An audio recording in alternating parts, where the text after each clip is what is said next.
Assalamualaikum warahmatullahi wabarakatuh. Alhamdulillah kita bertemu kembali di semester genap yaitu semester 2 untuk melanjutkan pembelajaran. Kita masih di pembelajaran daring yaitu pada pelajaran tematik. Mudah-mudahan anak-anak soleh solehah selalu dalam keadaan sehat walafiat dan senantiasa selalu dalam lindungan Allah Subhanahu wa Ta'ala. Dan tentunya tidak lupa anak-anak harus tetap semangat untuk mengikuti pembelajaran hari ini. Nah, baiklah anak-anak, sekarang kita masuk pada tema 6 dengan tema cita-citaku. Pada subtema 1, aku dan cita-citaku. Baik, kita lanjutkan pada materi. Sebelum kita melanjutkan pada materi, ada tujuan pembelajaran hari ini, yaitu yang pertama, melalui kegiatan melakukan pengamatan, siswa mampu mengidentifikasi siklus makhluk hidup yang ada di sekitar dengan baik. Yang kedua, melalui kegiatan menyusun gambar tahapan pertumbuhan hewan dan tumbuhan, siswa mampu membuat skema siklus makhluk hidup yang ada di sekitar dengan benar. Itu tujuan pembelajaran kita hari ini. Kita langsung saja pada materi pertumbuhan dan perkembangan hewan. Apa itu pertumbuhan dan perkembangan hewan? Semua makhluk hidup mengalami pertumbuhan dan perkembangan. Manusia dan hewan mengalami beberapa tahapan pertumbuhan dan perkembangan dalam kehidupannya. Nah, sekarang pertumbuhan. Pertumbuhan adalah perubahan bentuk tubuh karena adanya pertambahan tinggi dan bobot tubuh. Sedangkan perkembangan adalah proses pematangan fungsi alat tubuh seperti alat perkembangbiakan, kemampuan gerak, kemampuan bicara, dan kemampuan berpikir. Ini adalah perkembangan dan pertumbuhan makhluk hidup. Yang sekarang kita bahas adalah pertumbuhan dan perkembangan hewan. Nah, contohnya ada kucing yang mengalami pertumbuhan dan perkembangan. Dari kucing beranak atau melahirkan menjadi anak kucing, lalu anak kucing menjadi anak muda, kucing muda, dan kemudian dari kucing muda menjadi kucing dewasa. Ini adalah daur hidup kucing. Selain daur hidup kucing, ada juga daur hidup ayam. Nah, ayam bertelur, kemudian mengeluarkan telur, kemudian menjadi anak ayam, menetas menjadi anak ayam, lalu menjadi anak ayam muda, dan kemudian menjadi ayam dewasa. Ini dari daur hidup ayam atau pertumbuhan dan perkembangan dari ayam. Juga pertumbuhan dan perkembangan dari kucing. Ayam dan kucing tidak mengalami perubahan bentuk pada setiap tahap siklus hidup. Ya. Hewan tersebut hanya mengalami perubahan ukuran tubuh menjadi besar. Ya, seperti tadi kucing melahirkan, kemudian menjadi anak kucing, kucing muda, dan menjadi kucing dewasa. Ya.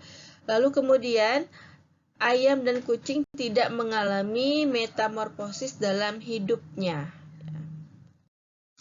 Nah, ke metamorfosis hewan. Siklus hidup hewan, setiap hewan berbeda-beda. Ada yang hewan mengalami metamorfosis dan ada yang tidak mengalami metamorfosis. Metamorfosis dibedakan menjadi dua macam. Yang pertama adalah metamorfosis sempurna. Di sini ada metamorfosis sempurna terjadi apabila hewan mengalami perubahan bentuk pada setiap pertumbuhan dan perkembangannya. Nah, hewan ini adalah kupu-kupu ya, salah satunya. Kupu-kupu ini mengalami metamorfosis sempurna. Selain kupu-kupu pun ada contoh lain seperti nyamuk dan juga lalat, itu juga mengalami metamorfosis sempurna. Nah, di sini ada kupu-kupu di sini. Ini adalah gambar metamorfosis atau daur hidup dari kupu-kupu. Di sini yang pertama berasal dari telur, kemudian berubah menjadi larva atau ulat. Dari larva atau ulat kemudian berubah juga menjadi pupa atau kepompong. Dan selanjutnya baru menjadi dewasa atau menjadi kupu-kupu. Ini adalah daur hidup dari kupu-kupu atau metamorfosis dari kupu-kupu.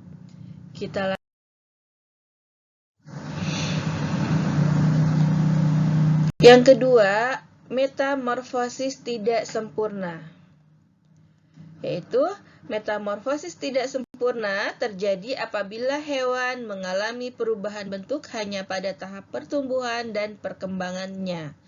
Hewan yang mengalami metamorfosis tidak sempurna ialah contohnya pada hewan belalang. Ya, selain hewan belalang juga masih banyak metamorfosis tidak sempurna bisa terjadi pada belalang, kemudian kecoa, jangkrik, ya itu mengalami metamorfosis tidak sempurna. Kita lihat contohnya. Nah, di sini adalah daur hidup dari belalang. Nah, metamorfosis belalang dimulai dari telur, setelah itu menetas dan menjadi belalang muda atau nimfa tidak bersayap. Nah, di gambar ini digambarkan pada nimfa 1 ya. Kemudian nimfa akan mengalami pergantian kulit dan sayapnya berangsur-angsur tumbuh. Nah, di sini juga kita lihat di nimfa 2.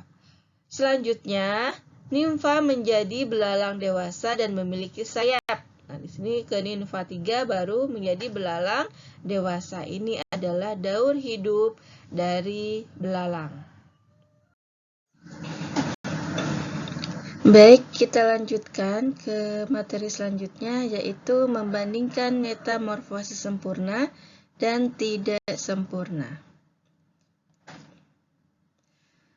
Nah, di tabel ini sudah ada metamorfosis sempurna, yaitu pada kupu-kupu, dan metamorfosis tidak sempurna, yaitu pada belalang. Di sini kita bandingkan antara keduanya, antara kupu-kupu dan belalang ya. Di sini telur kupu-kupu menetas menjadi larva, sedangkan telur belalang menetas berubah menjadi nimfa. Lalu yang kedua, bentuk ulat yang baru menetas berbeda dengan induk kupu-kupu, sedangkan belalang bentuk nimfa yang baru menetas menyerupai induk belalang. Yang ketiga, kupu-kupu mengalami perubahan dalam setiap tahapannya, sedangkan belalang hanya mengalami perubahan pada beberapa tahapan saja. Nah, ini adalah perbedaan antara metamorfosis sempurna yang terjadi pada kupu-kupu dan metamorfosis tidak sempurna yang terjadi pada belalang.